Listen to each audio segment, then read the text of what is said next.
عہد نامے میں سے مقدس یوحنا رسول کی معرفت لکھی گئی انجیل، اس کا 12واں باب اور اس کی 20ویں آیت سے لے کر 26ویں آیت تک کلام مقدس میں سے ہم پڑھیں گے۔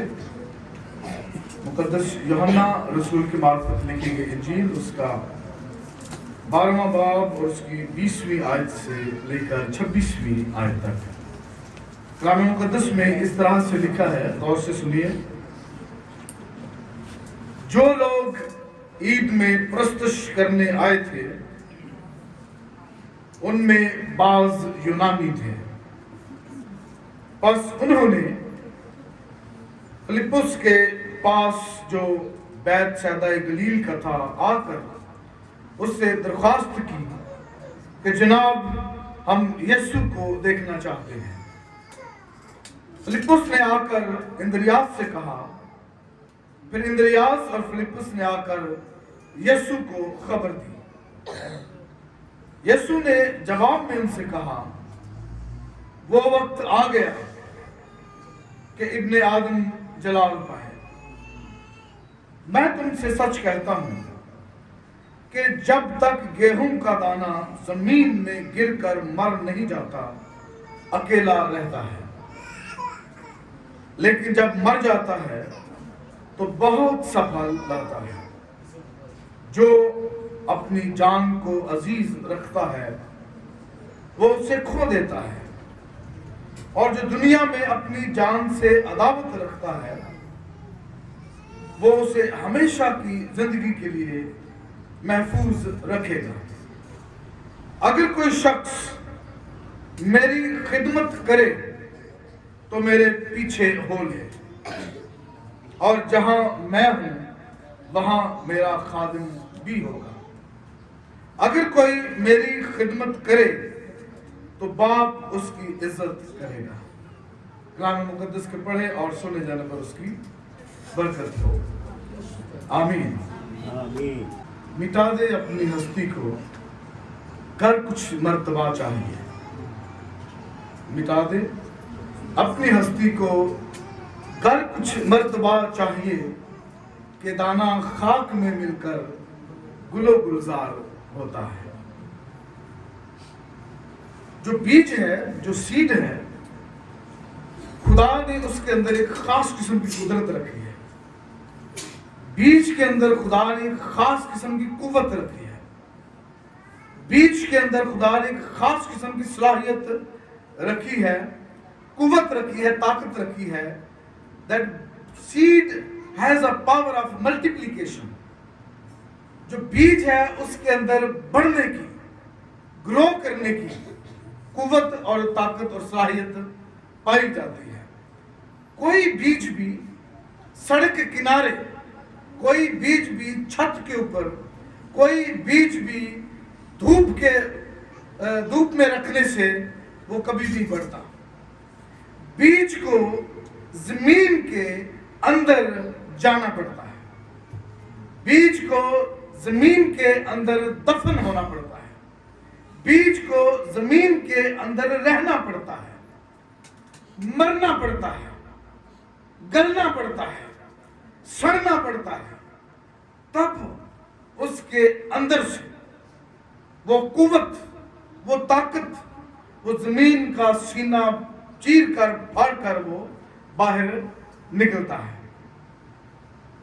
تو خداوند یسوع مسیح جب یروشلم میں داخل ہوئے، گدھی کے بچے پر سوار ہو کر، ایک بڑی بھیڑ اس کے پیچھے، ایک بڑی بھیڑ اس کے آگے، ایک بڑی بھیڑ اس کے آگے پیچھے آس پاس نعرے لگاتی ہوئی آ رہی ہے کہ ہوشانا، ہوشانا۔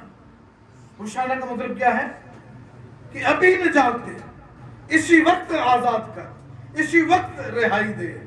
اور جو فقی اور فریسی اور یہودی وہ یہ سمجھ رہے ہیں کہ بھیڑ کے آ جانے سے، ان کے نعرے لگانے کی وجہ سے یسوع بہت زیادہ معروف ہوتا جا رہا ہے، یسوع بہت زیادہ مشہور ہوتا جا رہا ہے، यसु अपने आला तरीन मनसब को हासिल करने की तरफ गामजन है और वो आपस में सलाह मशवरा करते हैं, वो आपस में ये बातचीत करते हैं, वो आपस में मीटिंग करते हैं और वो कहते हैं। बस फरीसियों ने आपस में कहा, उन्होंने सर जोड़ लिए, उन्होंने बातचीत करना शुरू कर दी, उन्होंने जो है वो महफिल लगा ली और इसके ऊपर सोचना शुरू कर दिया और उन्होंने आपस में कहा, सोचो तो तुमसे कुछ नहीं बन पड़ता, तुमने बड़ी कोशिश कर ली है, तुमने बड़े हरबे आजमा लिए हैं, तुमने बड़े काम कर लिए हैं, लेकिन तुमसे कुछ बन नहीं पड़ता। देखो जहान इसका पैरों हो चला है, पूरी दुनिया इसके पीछे चल पड़ी है, लोग इसको बादशाह तस्लीम कर चुके हैं, लोग इसको अपना शहनशाह तस्लीम कर चुके हैं, लोग इसको अपना निजात दहिंदा कबूल कर चुके हैं, तुमसे कुछ बन नहीं पड़ता। वो समझते हैं कि यही उसका आने का मकसद था यीशु का, कि ये बस यहाँ पर बादशाह बन जाए, शहनशाह बन जाए, गवर्नर बन जाए, लीडर बन जाए, रहनुमा बन जाए, निजात दहिंदा बन जाए, ये उसका मकसद। इसी भीड़ में कुछ लोग थे जो यूनान से आए थे, जो यूनानी थे। यूनानी लोग जो है वो सोच विचार करने वाले लोग हैं, वो इंटेलेक्चुअल लोग हैं, वो फिक्र और सोच के शदाई हैं, वो फलसफे के शदाई हैं, वो तारीख के शदाई हैं, और वो इस कदर किसी चीज के बारे में सोचते हैं, उसकी जो बाल की खाल उधेड़ने वाले लोग हैं, वो किसी को तस्लीम करने वाले लोग नहीं हैं, वो आसानी से किसी को मानने वाले लोग नहीं हैं, किसी को आसानी से तस्लीम करने वाले लोग नहीं हैं, लेकिन वो यीशु से मिलना चाहते हैं, वो यीशु के पास आना चाहते हैं, वो यीशु तक रसाई हासिल करना चाहते हैं, और वो कोई ही जो कोई वसीला ढूंढते हैं, वो कोई तरीका ढूंढते हैं कि कैसे यीशु तक पहुंचा जाए, कैसे यीशु तक रसाई हासिल की जाए। और वो फिलिप्पस जो है वो यूनानी नाम है, तो उन्होंने फिलिप्पस को अप्रोच किया, वो ये समझे शायद ये यूनानी है, क्योंकि फिलिप्पस यूनानी भी बोलता था और उसका नाम भी यूनानी है, तो वो फिलिप्पस तक पहुंचते हैं और फिलिप्पस से जाकर अर्ज करते हैं कि जनाब कोई ऐसा तरीका ढूंढ दीजिए, कोई ऐसी रहनुमाई हमारी करे कि हम यीशु तक रसाई हासिल कर सके, क्योंकि हम यीशु को देखना चाहते हैं। और फिलिप्पस ने आकर इंद्रियास से बात की। इंद्रियास जो है वो उसकी खास खूबी है, उसकी खास सलाहियत है कि वो अकेले एक करके लोगों को यीशु के साथ मुतारफ करवाता है। वो यीशु के साथ मुतारफ करने वाला शख्स है लोगों को। उसने नतनिएल को यीशु के साथ उसने शमाउन को, अपने भाई को यीशु के साथ मुतारफ करवाया। उसने फिलिप्पस को यीशु के साथ मुतारफ करवाया।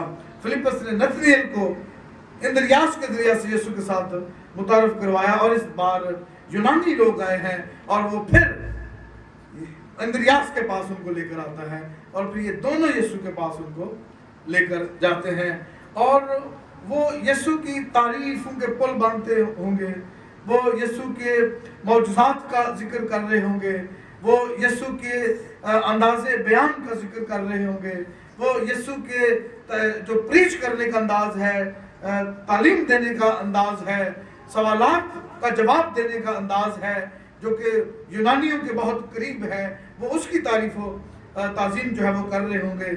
लेकिन यीशु ने कहा कि हकीकत में ये इन सारी बातों से मुझे जलाल नहीं मिलता, इन सारी बातों से मैं जलाल हासिल नहीं करना चाहता, इन सारी बातों के वसीले से मुझे जलाल नहीं मिलेगा। उसने कहा कि वो वक्त आ गया कि इब्ने आदम जलाल पाए। यूहन्ना की इंजील का जब हम मुताला करते हैं तो 12वें बाब से पहले 11वें बाब तक यसु मुसलसल ये कहते चले आ रहे हैं कि अभी मेरा वक्त नहीं आया, अभी वो वक्त नहीं आया, अभी मेरा वक्त नहीं है।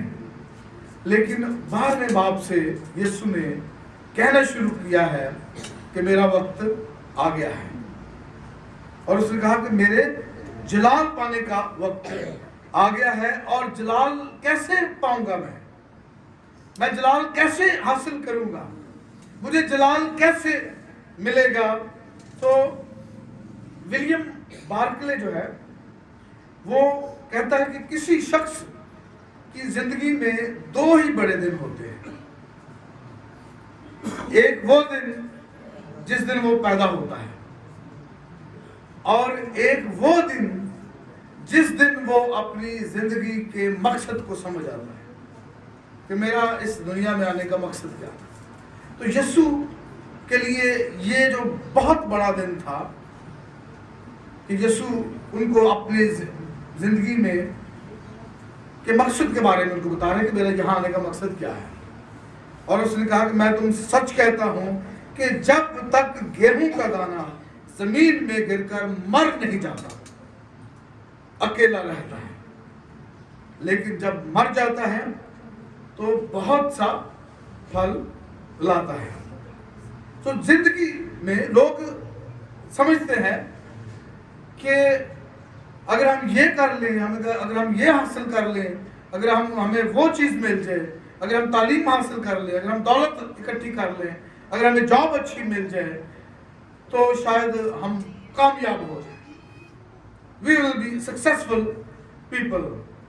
तो हर कोई दुनिया में हर कोई अपनी ख्वाहिश, अपनी शहावत और अपनी ज़रूरत को पूरी करने की तगदो में लगा हुआ है कि कल तो हमने मर ही जाना है, तो लिहाजा जो मिलता है खाएंगे, जो मिलता है पहने, ठीक है, let's eat and drink for tomorrow we will die. ये पौलुस रसूल कुरिन्थस की कलीसिया को ये बता रहा है। और ये हवाला जो पौलुस इस्तेमाल करता है वो यशायाह की किताब में से वो निकालता है। हम इसको पढ़ दें। यशायाह जो है वो क्या कहता है, लोगों को क्या करने के लिए वो कहता है और लोग क्या कर रहे हैं। यशायाह की किताब उसका 22वां बाब उसके 12वीं आयत में खुदावंद बनी इस्राएल को क्या करने के लिए कह रहा है। और उस वक्त खुदावंद रब्बुल फाज ने रोने, मातम करने और सर मुंडाने और टाट से कमर बांधने का हुक्म दिया था। खुदा क्या चाहता है, उनको आजिज़ी और फरोतनी इख्तियार करने का कह रहा है, उनको इंकिसारी इख्तियार करने का कह रहा है, उन्हें झुक जाने का कह रहा है। लेकिन देखो खुशी और शादमानी, गाय बैल को ज़बह करना और भेड़ बकरी को हलाल करना और गोश्त खारी और मैं नोशी के आओ खाएं और पिए, क्योंकि कल तो हमें मरना है, कल तो हम मरेंगे। सो लोग चाहते हैं कि हम जिंदगी मुख्तसर है, जिंदगी बहुत थोड़ी है, लिहाजा और जितना कुछ हासिल कर सकते हैं हासिल करें, जितना कुछ हम कर सकते हैं वो करें, अपनी जो भी ख्वाहिश है उसको हम पूरा करें, क्योंकि कल हमने इस दुनिया से चले जाना है। लेकिन वो दिन जिस दिन कोई शख्स अपनी जिंदगी में इस दुनिया में अपने जिंदगी के आने के मकसद को जान जाता है, समझ जाता है, वो उसकी जिंदगी का अजीम तरीन दिन है। वो दिन उसकी जिंदगी का सबसे अजीम और बड़ा दिन है। हम मूसा की जिंदगी पर अगर गौर करें तो मूसा शहजादों की जिंदगी बसर कर रहा था। मूसा खूबसूरत खिल्लत और लिबास पहनता था। मूसा खूबसूरत जो है वो खाने खाता था, लजीज, और बड़े टेबल्स पर, बड़ी चेयर पर, कुर्सी पर बैठकर खाने खाता था। वो इशारा करता था, लोग उसके सामने हाजिर हो जाते थे وہ اشارہ کرتا تھا، لوگ اس کے پاس سے چلے جاتے تھے، لیکن اسے بیابان میں جب جانا پڑا، جب اس کے ہاتھ میں عصا پکڑوایا گیا، جب اسے بھیڑ بکریوں کے پیچھے جب لگایا گیا، تو وہ اپنی ساری چیزوں کو بھول کر بھیڑ بکریاں چرانے چل پڑا. اور بھیڑ بکریاں چراتے چراتے ایک جگہ پر آ کر وہ رک گیا، اور اس نے دیکھا کہ ایک جھاڑی چل رہی ہے، مسلسل چل رہی ہے، اور وہ جل کر خاک نہیں ہوتی، راکھ نہیں ہوتی، مسلسل جو ہے وہ جھاڑی جو ہے وہ جل رہی ہے. سو موسیٰ شہزادے کی زندگی اور تخت و تاج چھوڑ کر ایک چرواہا بنتا ہے اور پھر جلتی ہوئی جھاڑی کا تجربہ کرتا ہے. اصل میں جلتی ہوئی جھاڑی کا جب وہ تجربہ کرتا ہے، that was the moment of exaltation.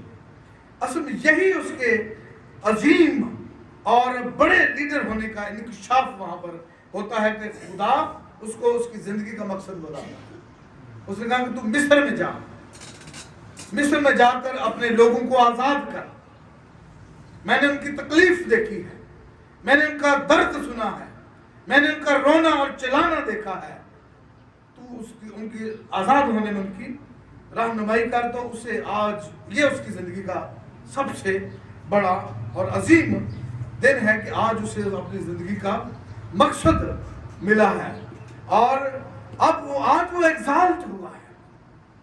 آج جب وہ چرواہے، اب جب وہ بادشاہت یعنی شہزادے اور تخت و تاج کو چھوڑ کر بیابان میں آتا ہے، اپنے آپ کو عاجز کرتا ہے، اپنے آپ کو فروتن کرتا ہے، تو وہیں پر وہ ترقی پاتا ہے، وہیں پر وہ اس کا رتبہ جو ہے وہ بڑھتا ہے، وہیں پر وہ ایگزالٹ ہوتا ہے.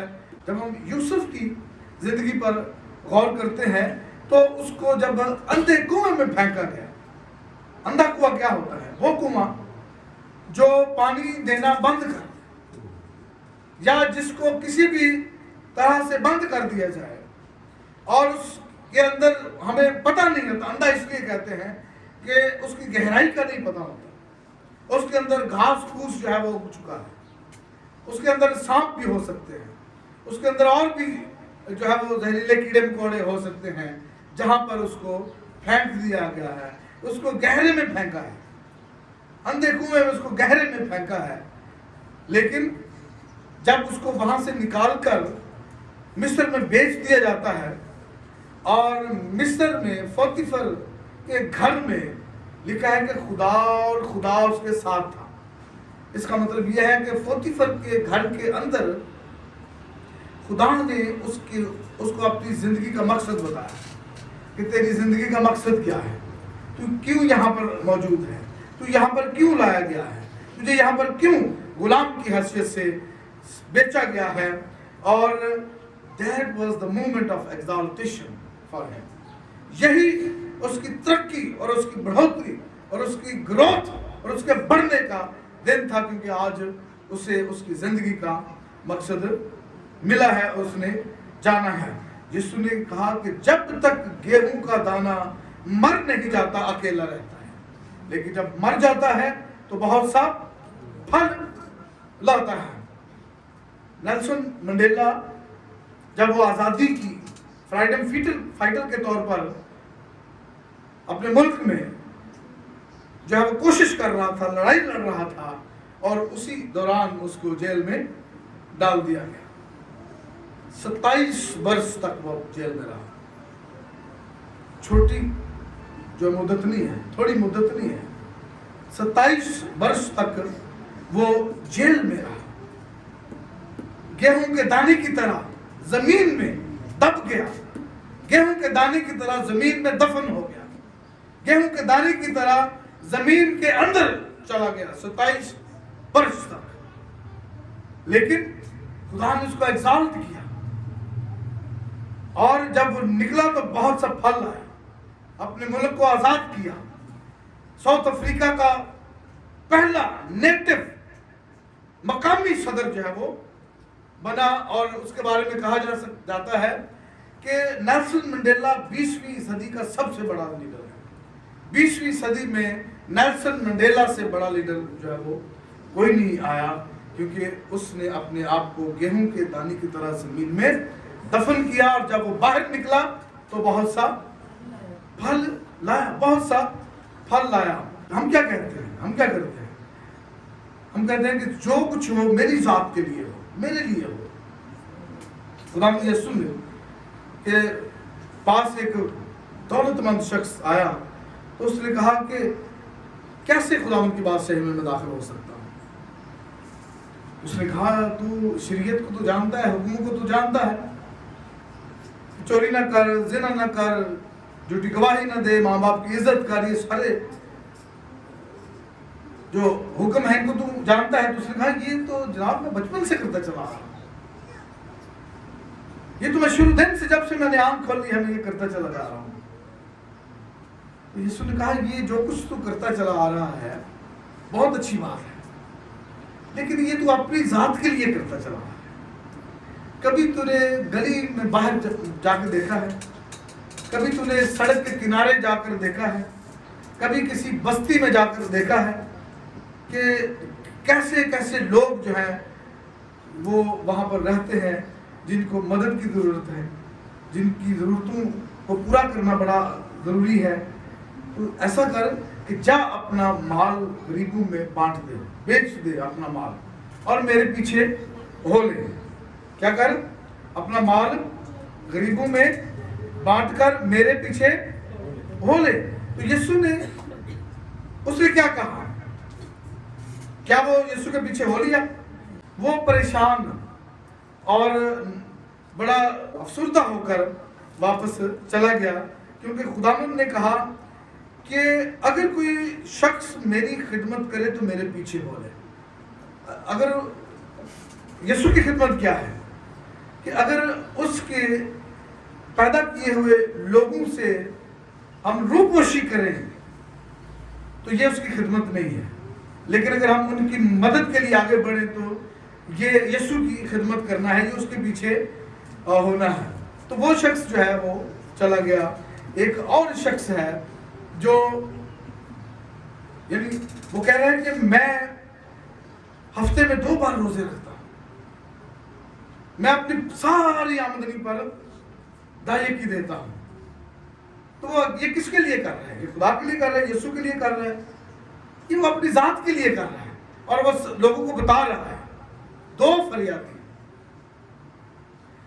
फरियादी बादशाहों के बादशाह के दरबार में खड़े होकर, और 2 फरियादी शहंशाहों के शहंशाह के अदालत में खड़े होकर, उनमें से एक फरियादी दूसरे फरियादी को मुजरिम ठहरा रहा है, उसकी अदालत कर रहा है, उसके खिलाफ बातें कर रहा है, उसको बेइंसाफ कह रहा है, उसको मुजरिम साबित कर रहा है। लेकिन कलाम में लिखा है कि जो अपने आप को बड़ा बनाएगा वो छोटा किया जाएगा, और जो अपने आप को छोटा बनाएगा वो बड़ा किया जाएगा।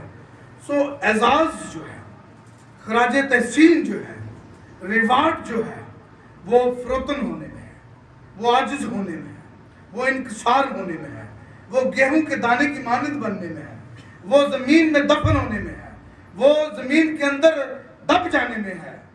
पौलुस रसूल कहता है कि अब मैं जिंदा ना रहा। कौन मुझ में जिंदा है? मसीह मुझ में जिंदा है।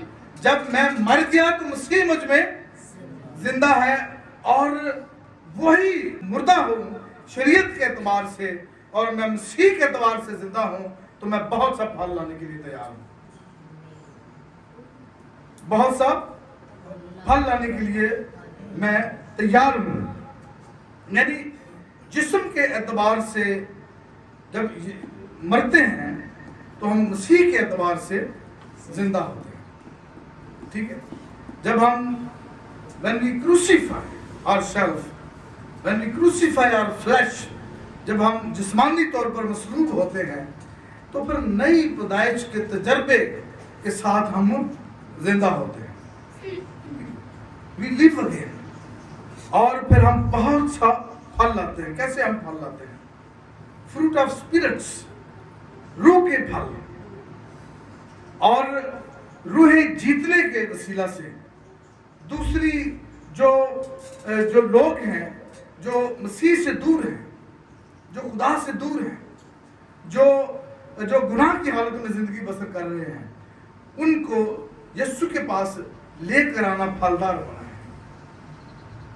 سامری عورت شریعت کے اعتبار سے جب خدا کی بخشش کو سمجھ گئی تو وہ شریعت کے اعتبار سے مر گئی، اور مسیح کے اعتبار سے وہ زندہ ہو گئی اور جا کر سارے سامری شہر کو بچا لیتی ہے، وہ پھل لاتی ہے اور وہ سب کو یسوع کے پاس لے آتی ہے، یسوع کو متعارف کرواتی ہے اور وہ بہت سا پھل لاتی ہے۔